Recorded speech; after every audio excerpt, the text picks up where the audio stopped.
In this episode, we're going to feed a sourdough starter. Once you've started a starter, guess what? You have to maintain it. You have to feed it. I'm going to show you the procedure for doing this. And why do we feed a sourdough starter? Because it is living.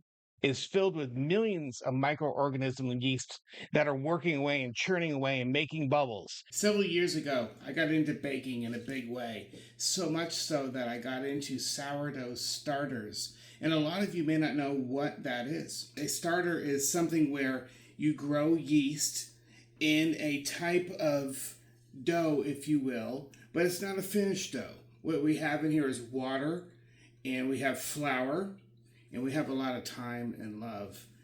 But what happens in here is one of the miracles of nature, and that yeast grow and they feed. And this is what gives our bread structure. This is what gives our bread an airy, light texture. Is the yeast work. They produce these bubbles of carbon dioxide, and they grow and they bloom.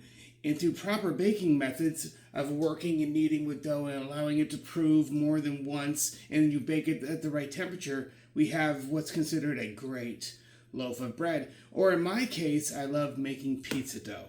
It's one of my favorite things in the world to do, is make fresh pizzas. So when my sourdough starter several years ago tried to kill me, I was done. I was done with baking it till recently. And I got that bug again. And I started baking, started making pizzas and some breads. And I enjoy working with it, working with my hands and knowing when a dough is ready. Join me today. I am Eric. This is the Loudboy Experience. Let's go.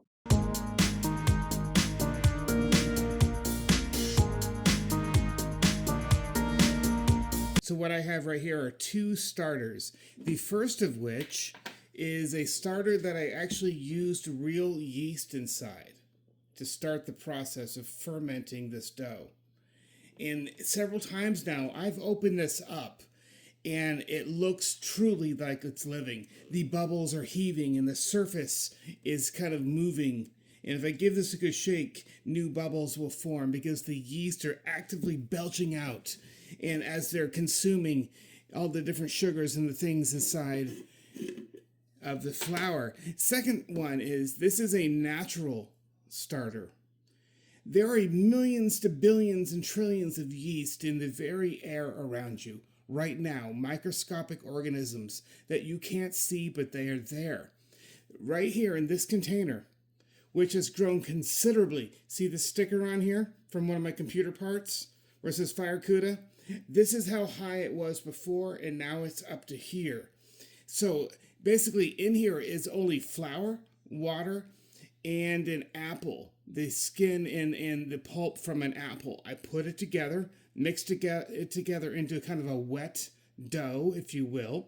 Not a dough, I'm not kneading it, but it's just a wet mixture of flour, water, and an apple. As that apple ferments over time, you get kind of a sweet, cidery kind of smell, because that's what's happening in here. And the yeast are going crazy. They are active. And again, I added no store-bought yeast. The yeast from the very air around us naturally came in and started doing their job and built an entire society in here. This is a living organism. This is basically a new pet that you can create on your own. And you might be asking why? Why make a sourdough? Well, one of which is flavor. The taste of a good sourdough bread, it beats any bread out there. But secondly, nutritionally, this is much more digestible. This is a starter with the store-bought yeast. And what we're going to do is dump this into the bowl. What I have prepared ahead of time are measurements of 250 grams of strong flour. What is strong flour? Strong flour is flour that has a high protein count in it. Has a lot of protein. This is, again, our store-bought starter, to which I've already measured using a digital scale, 250 grams. And in here I have 340.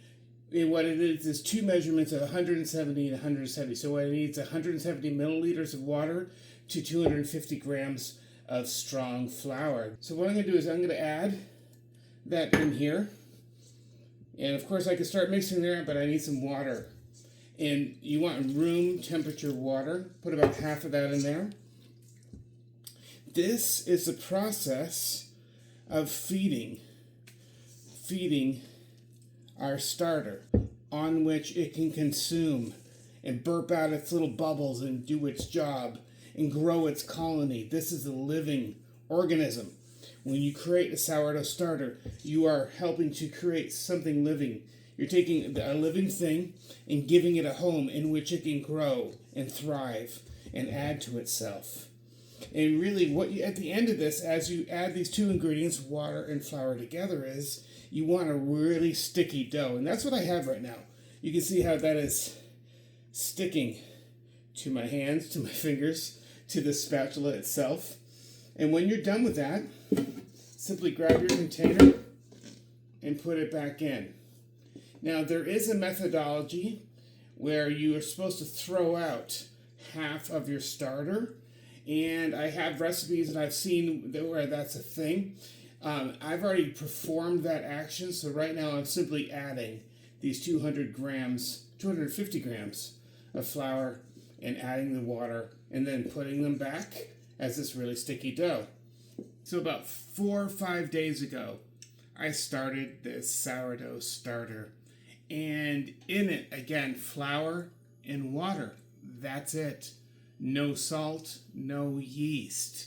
There were no yeast packets used in this. So now, in real time, oh, look at that. Most of it's pouring out, telling me that I definitely need to feed it. So it is definitely time to add our 250 grams of strong flour. Again, it's strong flour. It's that flour with lots of protein in it. Lots of protein that you can use to develop the gluten that you need to build great structure and hearty bread. To this mixture, I have 250 grams of that strong flour. Okay, I measured this earlier with my digital scale. And what I'm going to do now is I'm going to start mixing that in. And I'm going to see if I even need much water at this point. I may not. And if not, if this remains kind of, if it still looks like a sticky dough, even though it's not technically a bread dough, it is looking like it might need a little bit of water. Not much though. It is soaking up the flour that I've given it. Might need a splash in here. What I'm using is room temperature filtered water. Okay? You want to use room temperature water. A lot of people think, well, for any kind of yeast, especially, those packet yeast, you need warm water. That's not necessarily true. Using room temperature water or cold water, tepid water, is better because the longer it takes to prove, the longer you let your bread sit and grow and let that leavening agents work and let the yeast keep acting away, the more flavor that your bread will have, which is exactly why I like doing a sourdough starter. It's all about flavor. It's all about your body's natural ability to break down. I've heard of celiac and different problems that people have with gluten and stuff like that. Well, guess what? If we had proper bread, I don't think it would be an issue. And sourdough is one of the first steps in having proper bread. Bread that your body can easily metabolize. Anyone, whether you have an issue or not, that is a nice sticky dough. And I didn't even have to use all of my water. It will continue to absorb what I've given it. So at this point, yes, I'm going to put it back into this jar. And at that point, it will kind of settle down. It'll probably settle down to around the point of my sticker here. But by tomorrow, midday or so, it'll go much higher. Soon I'm going to need a bigger container. So that is how we add and feed our sourdough starter. When you make a sourdough starter, you really are adopting a new pet. What I have right here is living. Billions of microorganisms chomping and chewing away and doing their jobs, coming from the air around me, the very nature itself, God's design at work and living. And the same thing with this. This sourdough starter that we fed tonight came from a package of instant yeast. And still, it is a living thing that we are growing. This entire massive colony of billions of little things working away. So be prepared. You have to feed it every 3 days and then eventually use it and create breads from it. And it's going to be amazing and you're going to love it. So be prepared for that responsibility. And what a big word, right? Some people don't like responsibility, but that's what it is. The feeding and caring of this precious new pet. So before we meet next time, you're going to need a few things. You're going to need a great rolling pin.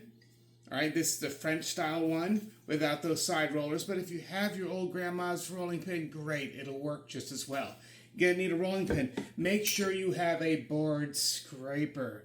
This is one of your best friends if you're going to get into baking and get into bread making. Make sure you have a great board scraper. This sucker, like $10 on Amazon. Really easy peasy. Get it in a couple days and it works beautifully. I happen to be like the metal ones, but I also have silicone and I have plastic. I have many different ones, but this happens to be my favorite.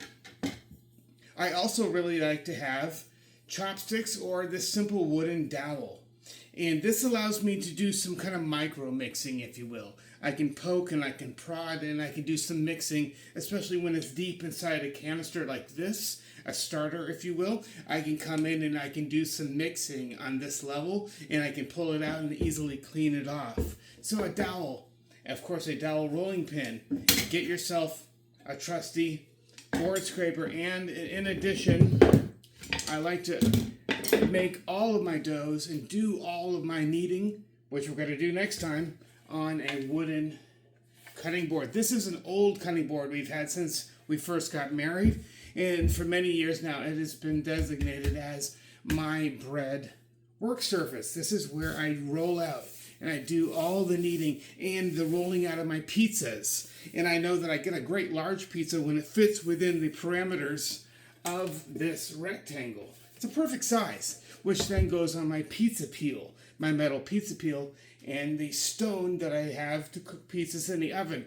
We'll talk about all this next time. Thank you for joining me today. I am Eric. This is a Loudboy Experience. You guys have a great night.